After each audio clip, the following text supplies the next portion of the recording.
My name is Sunny Singh. I'm a Brooklyn-based musician and activist, and I'm recording my first solo album called Chaddi Kala. I'm a trumpet player, singer, dhol player, songwriter, and for the last 10 years or so, I've been playing in a Brooklyn Bhangra band called Red Bharat. For the last decade, Sunny has brought his energy to audiences around the world. Sunny Singh, welcome to Sama.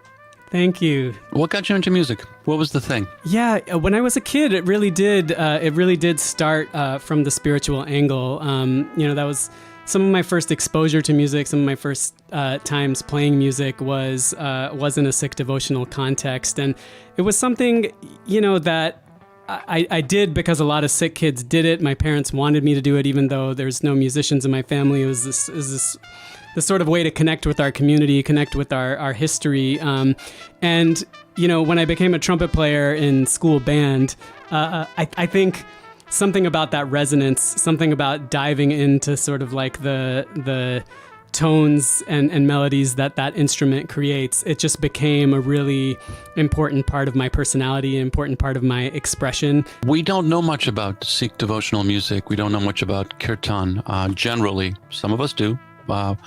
Tell me something about this. In the Sikh community, music is just a kind of crucial way of how we connect to the divine and how we pray. So if you go to any Sikh house of worship, which we call a gurdwara, and there's gurdwaras all over the United States and in pretty much every major city and lots of minor cities and towns too. What you'll see happening, at least during non-pandemic times, is mostly music. You'll see a group of musicians, usually playing the harmonium, which is a pump keyboard instrument, and the tabla, which are hand drums that a lot of people are probably familiar with, and singing these beautiful, what we call shabads, which are sort of, literally it means word, but it's sort of this spiritual poetry, this sacred poetry. The six scriptures, which we call the Guru Granth Sahib, it's like over 1,400 pages of beautiful poetry, written not only by Sikh gurus or Sikh saints, but also by Sufi saints, also by folks who are part of the sort of radical Bhakti tradition. So all these sort of free-thinking philosopher, poet, saints, starting from the 14th century to the 17th century, really talking about how do we get free, how do we connect to the divine, how do we tear down all forms of oppression. And this poetry is deeply inspiring, obviously, not only to the Sikh community, but lots of South Asians and beyond. Mm-hmm. And interestingly, it's not just poetry, but before each shabad or poem, it actually tells you what rag to sing it in. And for those who are not familiar, rag is a classical South Asian musical scale or mode, sort of more specifically for the musicians listening. So it actually, each shabad is intended to sort of like have a particular rag or sort of like mood to it almost. So this poetry is meant to be sung. And so that's what we do. When you think of like Sikh communities, you think of South Asian communities, you're thinking of like Charlotte's a big city, but you're thinking of other places where there's a larger group. Did you have a large group? Did you have other immigrants around you? I mean, I think that the question that those kids asked me on the playground is pretty indicative of what the vibe was in Charlotte at the time. I grew up in the 80s. Then there was a pretty small South Asian community in Charlotte and a minuscule Sikh community. And in fact, I can say without exaggeration that growing up in the 80s, my brother and I were the only two Sikh boys in the city of Charlotte who wore turbans. Like we were the only Sikh, turban wearing Sikh boys. There was a couple of other Sikh families in Charlotte. And just like every faith, we have plenty of folks who cut their hair, who don't wear turbans, etc. And my brother and I were the only turban wearing Sikh boys growing up in Charlotte in the 80s. Because my parents pretty much didn't only know every single Sikh family, they knew every single Indian family in Charlotte because the community was that small. So there was a deep feeling of isolation in that sense. It was really, really difficult.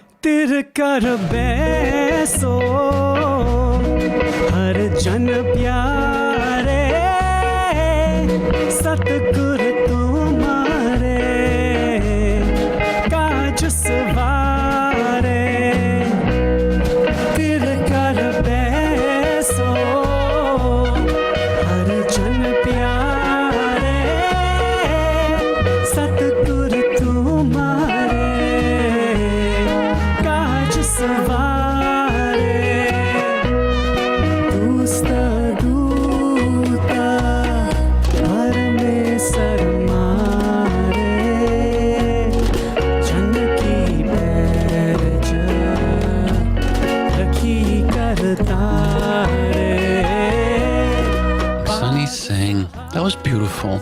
Oh, thank you. Tell me what the song's about. The main line says, "Those beloved people of the omnipresent divine, make this thought stable in your heart. The true guru will take care of all of your affairs."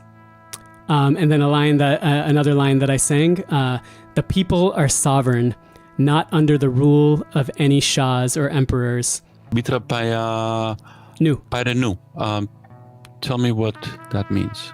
Mitar pyare nu. So this refers to mitar is a word for friend or beloved, and so it's that idea of the divine as one's beloved friend.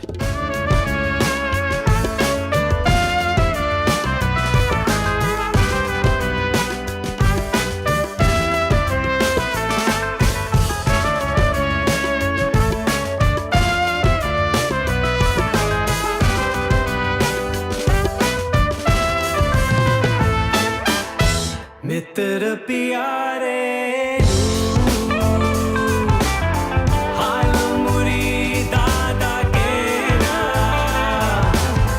मित्र प्यारे हाल मुरीदादा के ना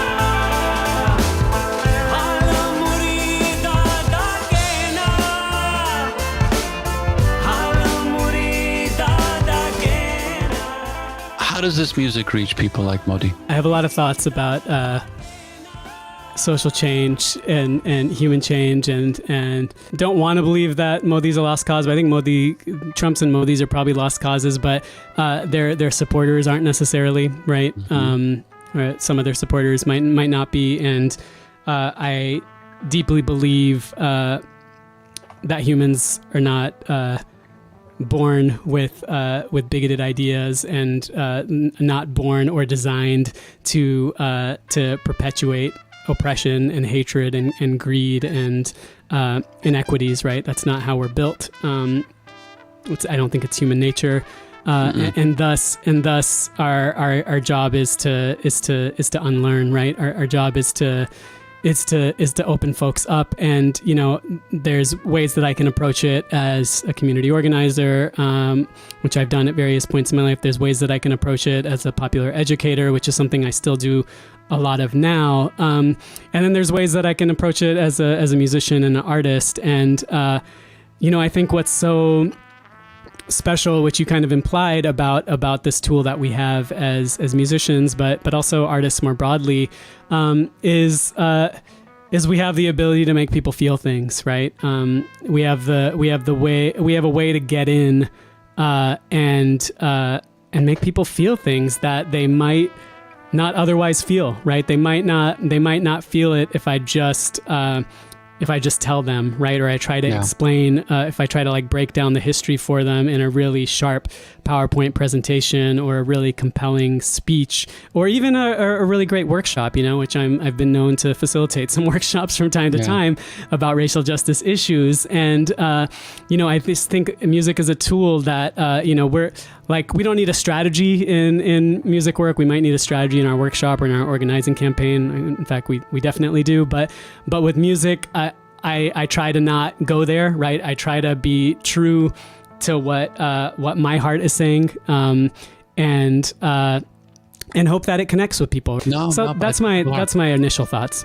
Okay, thank you for sharing. I think this music, your music specifically, it alleviates fear. And I think of Modi, and I think of Trump, and I think of people like that. I think of people who you kind of come to that from a place of fear, and you never lose that fear.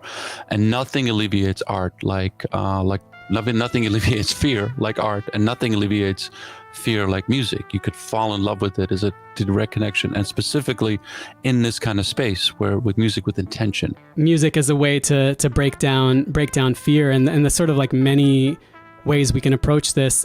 To me, improvisation is one of those things that long has been a vehicle for liberation, like internally and externally. So it's there's not a ton of improvisation on my record, but it's an important part of my musical expression. So I'm just gonna do a little meditative trumpet improvisation for a moment or two.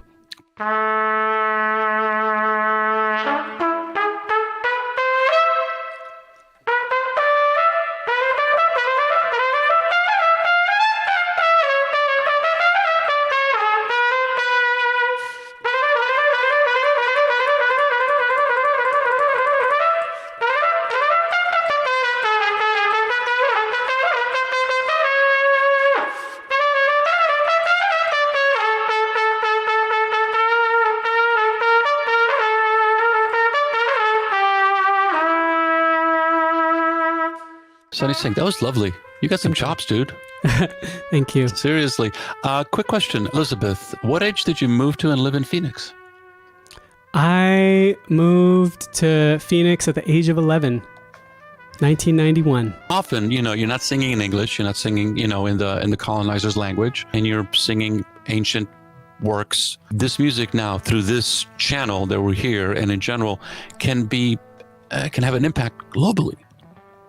To people that have like no concept of what Sikhism is or anything like that, but it doesn't matter because there's something about it just opens up their hearts.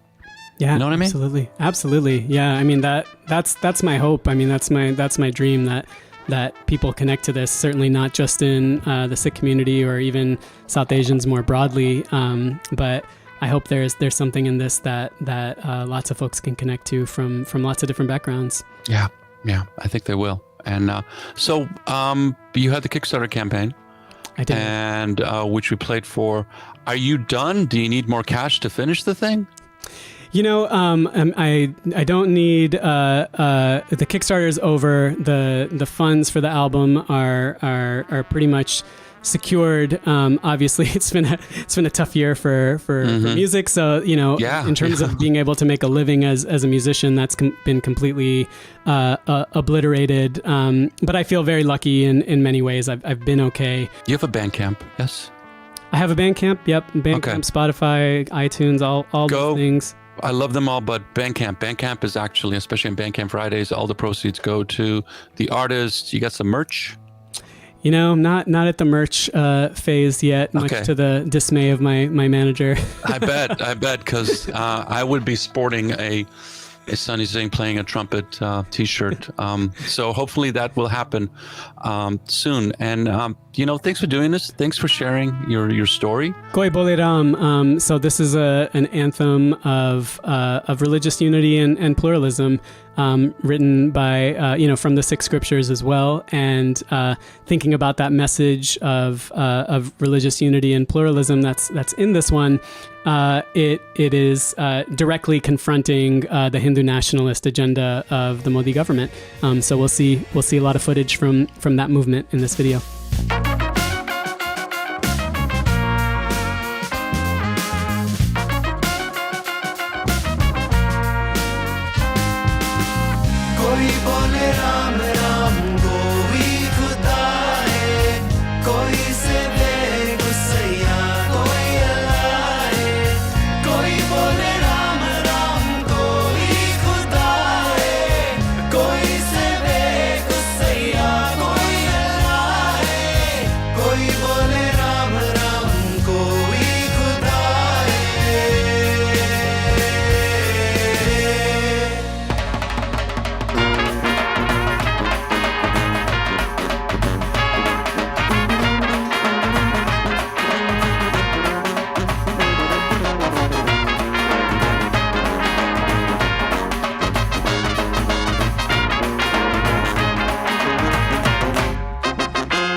Karin Karim